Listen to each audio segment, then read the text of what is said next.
Сайн байцгаана та бүхэнд өнөөдөр хиндүү шашны тухай мэдээлэл хүргэнэ. Би анх хиндүү шашныг судалж харж байхдаа ямар шижиг аимшиг шашин бэ гэж бодож байсан. Гэвч энэ шашныг судалснаар маш өвөрмөц сонин содон шашин болохыг мэдэж авсан. За ингээ бөөнөрөө шашин руугаа орцгоё. Хиндүү шашин манай эртний өмнөх 1700-аад онд Ведийн уламжлалд бурхтад тахил өргөх зан үлийн хамтаар эдгэх дэлгэрч эхэлсэн.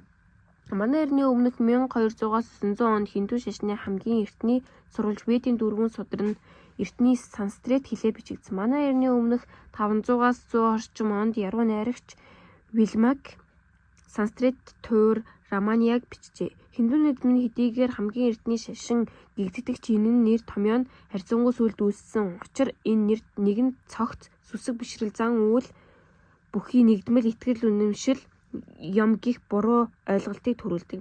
Хиндуизм нь төмөр засгийн үеэс үүдэлтэйч энэ нэр томьёонд нь энэтхэгийн хойгийн угуул шашны шүтлэгтэнгүүд дийлэнхийг нь хамруулж үзвэл зохистой. Хиндու гэдэг нь үндсэндээ Индус мөрөн болон Индия гэсэн нэртэй үгийн үндсээрээ адил юм. Энэтхэг гэсэн утгатай. Хиндүү шашин тухайс нэг үндэслэгч байхгүй, тухайс нэг бурхныг дахин шүтдэггүй, тогтсон нэг номлолыг дагдаггүй, философи нэг үзэл баримтлалд итгэдэггүй, шашин нэг зан үйл ёслолыг дагдаггүй ба яг үнэндээ ямар нэгэн явц зүй бишрэл шашныг уламжлалт баримталдаггүй болно.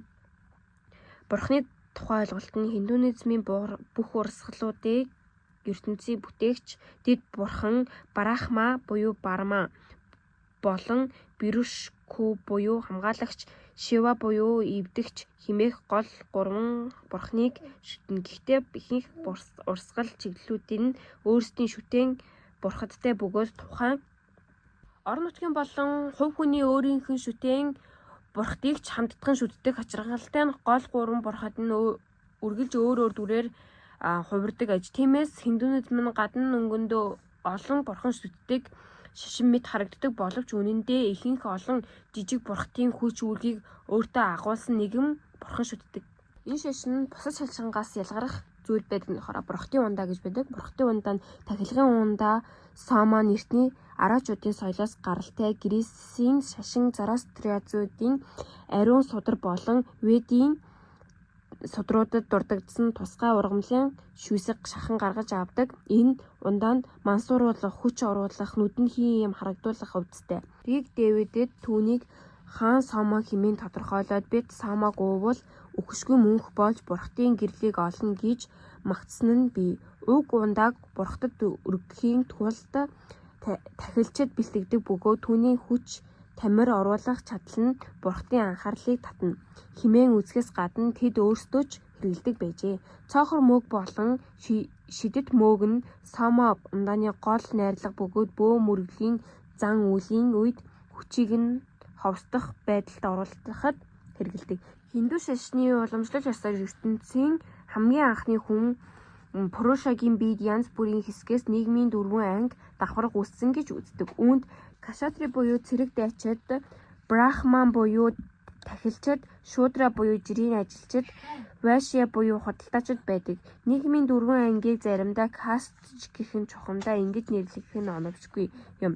Энэтхэгийн кастын систем нь хүмүүсийн голлон ажил мэргэжлээр нь ангилдаг эртний жати хэмээх ангиллаар тулгуурласан байдаг. Бахархма буюу зүй амьдрах буй, Арта буюу хөрөнгө, Ката буюу таашаал цэнгэл, Мокша буюу ангижрал чөлөөт гэсэн гол зорилгууд бий гэдэг.